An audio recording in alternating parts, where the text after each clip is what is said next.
Hello. You are welcome to Story World. Maria had always been close to her parents, particularly her father, David. From an early age, their connection was more than just father and daughter. It was as if they were two halves of the same soul, inseparable in every way. Her mother, Evelyn, adored the closeness they shared, but after years of struggling with illness, she passed away when Maria was just 16. It was a loss that shattered their world. Evelyn had been the glue that held their small family together, and without her, the house felt empty, hollow, like a shell of what it once was. Shortly after her mother's death, Maria's health started to fail. She was diagnosed with a rare genetic disorder that was silently destroying her kidneys. The doctors gave her hope, but only if she could find a donor match, and fast.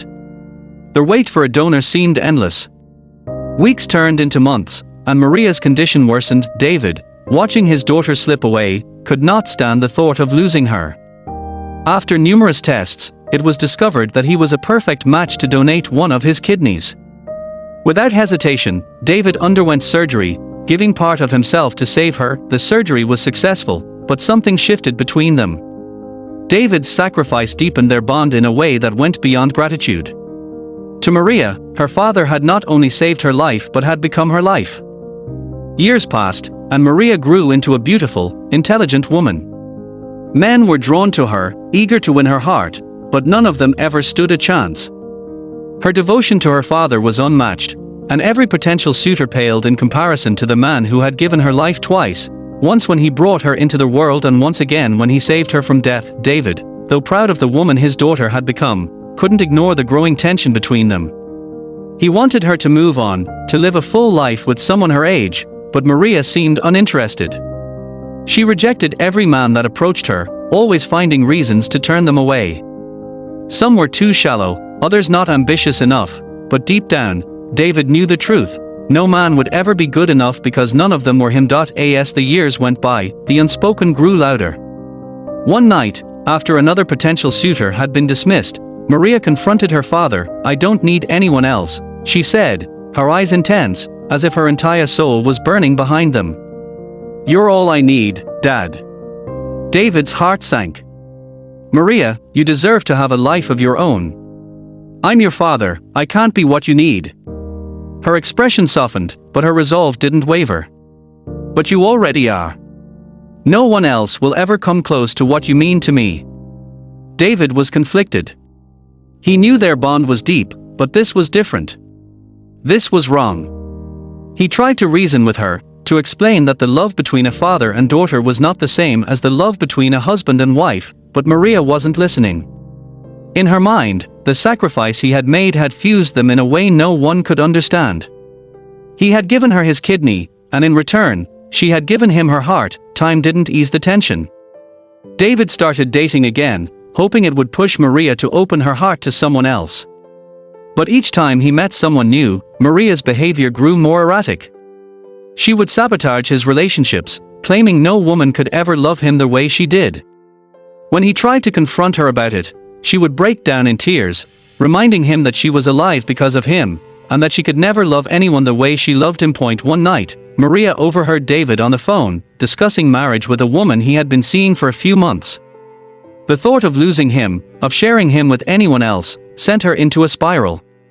She stormed into his room, shaking with fury. "You can't do this," she screamed. "You're mine. You gave me your kidney. That means something.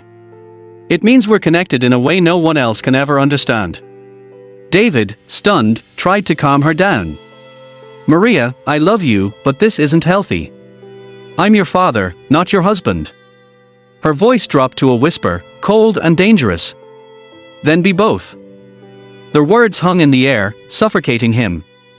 He realized then that something had broken inside her, and it was his doing. By giving her his kidney, he had unknowingly chained her to him in a way that went beyond love or family. In her mind, his sacrifice had made them one, and she would never let him go. David tried to distance himself, but Maria wouldn't allow it. She became possessive, obsessive. Every time he pulled away, she would remind him of what he had done for her, twisting his act of love into something dark and twisted.